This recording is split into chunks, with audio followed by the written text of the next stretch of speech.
The Illyrian students gasped in horror as they watched humans stroll casually across the grassy meadow, inhaling deep breaths of the poisonous, oxygen-rich air that would kill an Illyrian instantly. Umbra pressed his face to the shuttle window, mandibles quivering in shock. No protective suits, no breathing apparatus, just fragile skin exposed to the deadly elements. Confusion and disbelief swirled in Umbra's mind. How could any species evolve to breathe a toxic, reactive gas like oxygen? Illyrians required precisely balanced mixtures of nitrogen and CO2, their cities encased in airtight crystalline domes. The idea of life outside a protective habitat was unthinkable. With a hiss, the shuttle doors opened. Umbra and his classmates sealed their cumbersome isolation suits and emerged to meet the human welcoming delegation. Scott Williams, a tall, confident human with an easy smile, greeted them warmly, apparently oblivious to the unbreathable poison he inhaled with every breath. Umbra waddled awkwardly down the ramp, struggling against his bulky suit. The human's unprotected skin made them seem reckless, almost suicidal.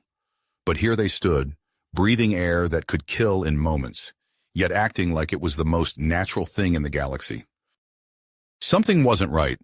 A species that could casually breathe pure oxygen had an evolutionary advantage that threatened to upset the balance of galactic power. And if Umbra and his fellow Illyrians couldn't unravel the mystery behind the humans' impossible adaptation, that advantage might soon render their entire civilization obsolete. Umbra collapsed into the human-sized chair in the medical center, his bulky isolation suit making the simple act an awkward struggle. The rush of recycled air in his helmet did little to calm his racing thoughts as he tried to reconcile the impossible sight of humans breathing unfiltered oxygen. The hiss of an opening door jolted him back to the present. Scott strode in, a female human in a white coat following close behind. Umbra, I'd like you to meet Dr. Lyra Sorensen, our leading expert on comparative biology, Scott said with a smile. She's fascinated by your species' unique physiology and has offered to help your students better understand how we're able to breathe oxygen. Dr. Sorensen extended a hand in greeting, which Umbra reflexively shook before remembering the layers of protective material separating them. A pleasure to meet you, Umbra, she said warmly. I've arranged a series of educational sessions for you and your classmates, complete with detailed anatomical diagrams and interactive simulations. I think you'll find the human respiratory system quite remarkable. Over the next several days, Umbra and the other Illyrians gathered in a large lecture hall, their isolation suits lined up like oversized metallic cocoons. Dr. Sorensen walked them through the intricate workings of the human lung, from the spongy alveoli where gas exchange occurred to the vast networks of capillaries that carried oxygenated blood to every corner of the body. Umbra marveled at the specialized proteins like hemoglobin that allowed human cells to extract precious oxygen even from the thin atmospheres of planets like New Alexandria. He watched in rapt attention as Dr. Sorensen demonstrated the efficiency of the human diaphragm, a sheet of muscle that rhythmically expanded and contracted the lungs with each breath. This ability to breathe oxygen has been crucial to our success as a spacefaring species, Dr. Sorensen explained, her voice tinged with pride. It's allowed us to terraform and colonize worlds that would be deadly to most other forms of life. In a sense, our lungs are our most valuable tool for exploring the universe. As the sessions went on, Umbra felt his initial shock give way to a growing sense of awe and appreciation. He began to see the humans not as suicidal primitives, but as a species exquisitely adapted to survive and thrive in the harshest of environments. He found himself wondering if Illyrian bioengineering could someday be combined with human terraforming techniques to create even more habitable worlds where their two species might one day live and work side by side. But Umbra's musings were cut short by an urgent alert that flashed across the lecture hall screens. A group of Illyrian students had been caught in a massive sandstorm while exploring the dunes outside the colony. Their isolation suits had been breached by the abrasive particles, exposing them to dangerously high levels of oxygen. Many were unconscious, their respirators struggling to scrub the poisonous gas from their bloodstreams. In the chaos that followed, Umbra could only watch helplessly as medics rushed his injured classmates into pressurized chambers, their limp forms obscured by swarms of human doctors and nurses. With the colony's medical bays overflowing, Scott and Dr. Sorensen made the difficult decision to send the remaining Illyrians to recover in the homes of human volunteers. Umbra found himself whisked away to Scott's own family dwelling, a modest structure of steel and polymer shielded from the harsh winds outside. As he awkwardly maneuvered his bulky suit through the front airlock, he was greeted by Scott's wife Mira and their daughter Nova, their uncovered faces beaming with warm smiles. Over the next weeks, as Umbra's injured friend Zephyr slowly regained consciousness under the watchful eyes of human physicians, Umbra himself began to adapt to the rhythms of life inside an oxygenated human home. He joined Mira and Nova for meals, marveling at the easy way they consumed food in the open air, without the need for sterilized NutriPaste or feeding tubes. He listened intently as Nova described the games she played with her friends in the colony's lush hydroponic gardens, trying to imagine what it would be like to feel sun and wind on bare skin. And in the evenings, as the family gathered around the dinner table to share stories of their days, Umbra realized that the bonds of friendship and understanding could flourish even across the gulfs of species and atmospheric composition. But even as the walls between human and Illyrian began to crumble, trouble was brewing back on Umbra's homeworld. Hardline factions had seized on news of the students' injuries as proof that the humans' reckless terraforming posed an existential threat to Illyrian civilization. They demanded an immediate end to the exchange program and a severing of all ties with the human colony. Umbra knew that if he and his fellow students were recalled now, the fragile trust they had built with their human hosts might be shattered forever. He thought of Zephyr, still trapped in a tangle of tubes and monitors in the medical bay, and of Nova's innocent laughter as she raced through gardens that would become as deadly to her as the dunes outside if the Illyrians abandoned their newfound understanding. As he watched Mira and Scott go through their evening routines, breathing easy in the oxygen-rich air of their family home, Umbra persistence to find a way to bridge the widening gap between their worlds. The future of both their species might depend on it. Umbra's appendages trembled as he input the communication codes, his isolation suit suddenly feeling unbearably claustrophobic. The holoscreen flickered to life, revealing the familiar, weathered face of Dr. Zara Quill. "Umbra, this is unexpected. What's wrong?" Dr. Quill's mandibles twitched with concern. "Dr. Quill, we need your help," Umbra blurted, his words tumbling out in a rush. "They're recalling us. If we leave now, everything we've learned, everything we've built with the humans, it'll all be for nothing." As Umbra explained the situation, Dr. Quill's expression grew grave. "I see. This is indeed troubling. The hardliners have been gaining influence, but I didn't realize they'd moved so quickly." "Can you help us?" Umbra asked, his voice barely above a whisper. Dr. Quill's compound eyes narrowed in persistence. "I'll do what I can, but be warned, we face formidable opposition. Admiral Stormwind has the ear of the Council, and he views humanity as nothing short of an existential threat."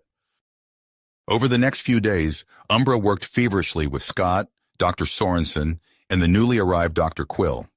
They huddled around holo displays in the colony's central lab, fine-tuning simulations that showed the potential of combined human-Illyrian technology. "Look here," Dr. Sorensen pointed to a swirling mass of atmospheric data. "If we integrate Illyrian gas manipulation techniques with our terraforming arrays, we could stabilize previously uninhabitable worlds in a fraction of the time." Governor Silas Hawking leaned in, his weathered face illuminated by the holographic glow.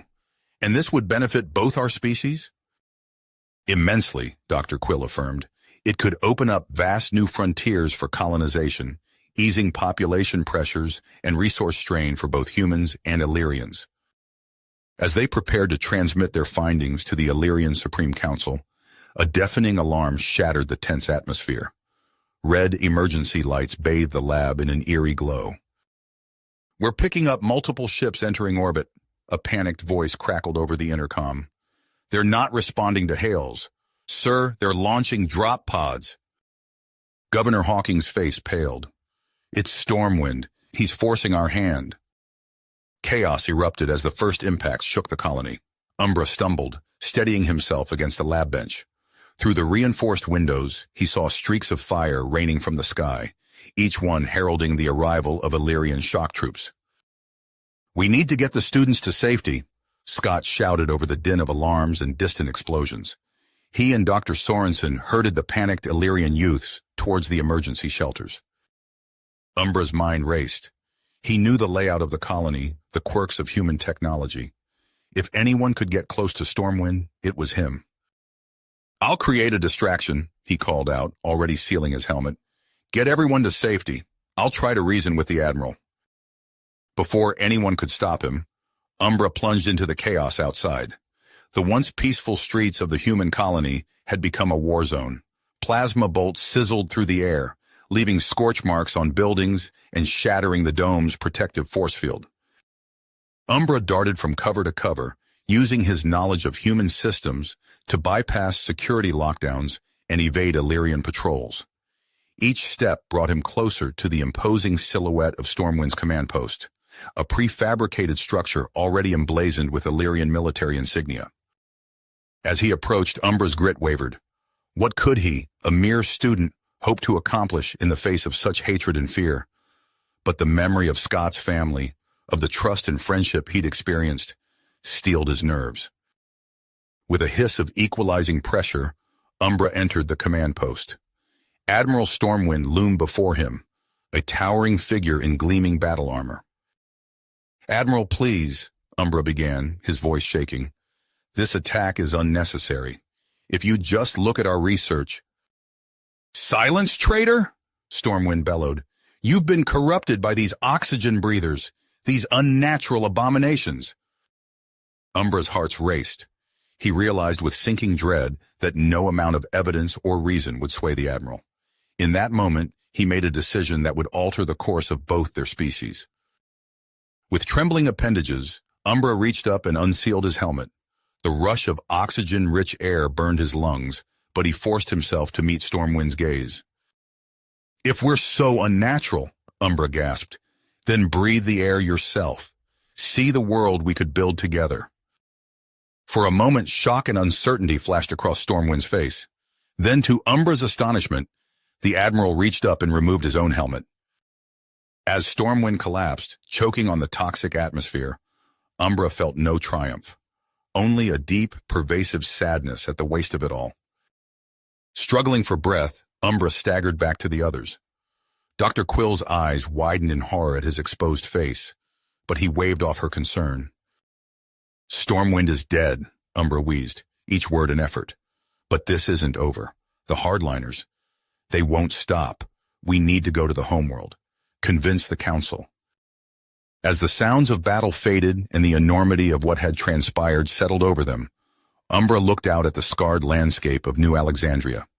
The path ahead was fraught with danger, but for the first time, he saw a glimmer of possibility, a future where humans and Illyrians might stand together under alien suns. Umbra's lungs burned as he stumbled onto the sleek Illyrian transport ship, Dr. Quill supporting his weight. The human delegation followed close behind, their faces etched with concern and grit. As the ship's airlock hissed shut, Umbra felt the familiar embrace of a non-oxygenated atmosphere wash over him. "Hold on, young one," Dr. Quill murmured, easing him into a reclined seat. "We'll be home soon." The journey to the Illyrian homeworld passed in a blur of hushed conversations and urgent transmissions. Umbra drifted in and out of consciousness, his mind replaying the shocking events on New Alexandria. When they finally touched down on the familiar soil of his home planet, a surge of adrenaline cleared the fog from his mind. The Illyrian Supreme Council chamber loomed before them, its crystalline spires reaching towards the violet sky. Umbra straightened his posture, acutely aware of the gravity of their mission. As they entered the Grand Hall, he saw Prime Minister Jara Starlins presiding over the assembled councilors, her multifaceted eyes gleaming with curiosity and caution. Dr. Quill stepped forward, her voice resonating through the chamber. "Esteemed members of the council, we come before you with urgent news from New Alexandria." For hours they presented their case. Umbra recounted his experiences with the human colonists, his voice wavering as he described the attack led by Admiral Stormwind. The councilors listened, their expressions inscrutable. General Zartan Blackmoon rose, his carapace gleaming menacingly. This is nothing but human propaganda. They seek to weaken us, to infiltrate our society with their poisonous ways. Murmurs of agreement rippled through the chamber. Umbra felt his heart sink. But then a familiar voice cut through the din. "You're wrong, General." Umbra turned to see Zephyr making his way down the central aisle, supported by two humans, Sarah and Michael Edwards.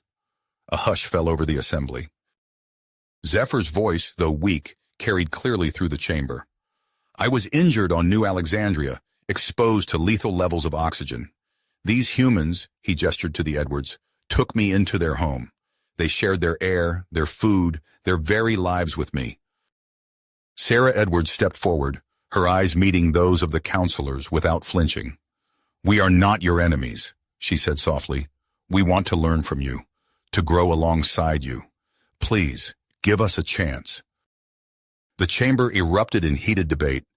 Umbra watched as counselors argued back and forth, the tide of opinion shifting before his eyes. Prime Minister Starlins raised her appendages for silence, preparing to call for a vote. Suddenly, a blinding flash illuminated the chamber. Umbra felt himself thrown to the ground, his ears ringing. Through the chaos, he saw Zephyr collapse, a smoking wound in his side. "Assassins!" General Blackmoon roared, his guards swarming to protect the counselors. Umbra crawled to Zephyr's side, cradling his friend's head. "Stay with me," he pleaded, watching Zephyr's eyes flutter. Dr. Sorensen pushed through the panicked crowd, her medical kit already in hand. "We can save him," she said urgently, "but we'll need to use our equipment. It's designed for oxygen breathers, but I think we can modify it." Umbra looked up at the Prime Minister, silently begging for permission. Starlins' eyes darted between Zephyr's prone form and the earnest faces of the humans. Finally, she nodded. "Do what you must," she said. What followed was a blur of activity. Human and Illyrian medics worked side by side, adapting equipment and exchanging knowledge on the fly. Umbra never left Zephyr's side, watching in awe as the impossible unfolded before him. Hours later, Zephyr's eyes opened. He took a shuddering breath, then another. The chamber fell silent. "How do you feel?" Umbra asked, his voice barely above a whisper. Zephyr's mandibles twitched in a weak smile. "Like I've been hit by a meteor," he rasped, "but I'm alive." A cheer erupted from the assembled crowd. Umbra looked up to see counselors embracing humans, their previous animosity forgotten in the face of this miracle. Prime Minister Starlins raised her appendages once more. "We have witnessed something extraordinary today," she announced. "It is clear that we have much to learn from our human friends. I call for an immediate vote on full technological exchange and cooperation." Umbra held his breath as the votes were tallied. When the final count was announced, he felt a wave of relief wash over him. The motion had passed. As the chamber dissolved into celebration, Umbra found himself face to face with Sarah Edwards. She smiled at him, her eyes shining with unshed tears. "Thank you," Umbra said, struggling to find the right words. "For everything." Sarah reached out, hesitantly placing a hand on his arm. "This is just the beginning," she replied. Umbra nodded, looking out over the sea of humans and Illyrians coming together. He knew there would be challenges ahead, but for now, he allowed himself to bask in the warmth of this moment, a new chapter in the history of both their species. Months passed, and the initial euphoria of the historic vote began to fade. Umbra found himself back on New Alexandria, the weight of his new role as an ambassador of unity pressing heavily upon him. The colony had undergone a transformation since Admiral Stormwind's attack, its scarred landscape now dotted with signs of renewal and reconstruction. As Umbra made his way through the bustling streets, he noticed the wary glances exchanged between human and Illyrian citizens. The wounds of recent conflict still ran deep, despite the official rhetoric of cooperation. "Umbra!" a familiar voice called out. He turned to see Scott Williams approaching, a small figure clutching his hand. "Scott, it's good to see you," Umbra said, his translator conveying warmth. His gaze fell to the child beside Scott. "And who might this be?" Scott smiled, though tension lingered in his eyes. "This is my daughter, Nova. Nova, say hello to Ambassador Umbra." The girl peered up at Umbra, her eyes wide with a mixture of fear and curiosity. "You look funny," she blurted out, then quickly hid behind her father's leg. Scott's face flushed. "Nova, that's not polite." But Umbra waved off the apology. He crouched down, bringing himself to Nova's eye level. "It's all right," he said gently. "I probably do look strange to you. Would you like to see something interesting?" Nova nodded hesitantly. Umbra reached up and tapped a control on his breathing apparatus. A small panel slid open, revealing a complex array of filters and tubes. "This helps me breathe your air," he explained. "One day we might not need these at all." Nova's fear seemed to melt away, replaced by fascination. "Really? How?" As Umbra began to explain, he caught sight of a familiar figure approaching. Zephyr moved slowly, still recovering from his injuries, but his eyes shone with grit.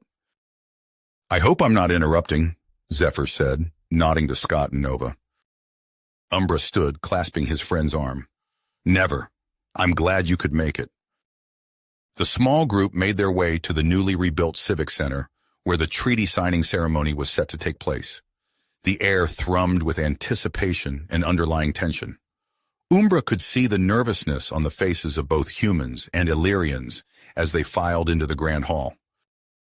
Governor Silas Hawking stood at the center of the raised platform, his weathered face a mask of calm diplomacy. As Umbra took his place beside him, he caught sight of Sarah and Michael Edwards in the front row, their eyes fixed on Zephyr with a mixture of concern and pride. "Citizens of New Alexandria, honored guests," Governor Hawking began, his voice echoing through the packed chamber. "We gather here today to formalize a new era of cooperation between our peoples." Umbra stepped forward, extending his hand towards the governor. The gesture, so alien to his own culture, had come to symbolize everything they had fought for. As their hands neared, a deafening explosion rocked the building. Chaos erupted. Through the smoke and screams, Umbra saw a figure burst onto the stage, brandishing a glowing plasma detonator. "Race traitor!" the Illyrian extremist shrieked, training his weapon on Umbra. "You've doomed us all to human subjugation." Time seemed to slow. Umbra saw Zephyr lunge forward, felt the heat of the plasma blast, heard the agonized screams, and then his world shattered. Zephyr lay crumpled on the stage, his body nearly vaporized by the superheated plasma. Umbra fell to his knees, cradling what remained of his friend. "No, no, no," he gasped, his voice raw with anguish. Zephyr's eyes flickered, focusing on Umbra with immense effort. "Stay! Strong!" he wheezed. "Our dream, unified destiny, all beings." With a final, shuddering breath, Zephyr went still. Umbra's world narrowed to a pinpoint of grief and rage.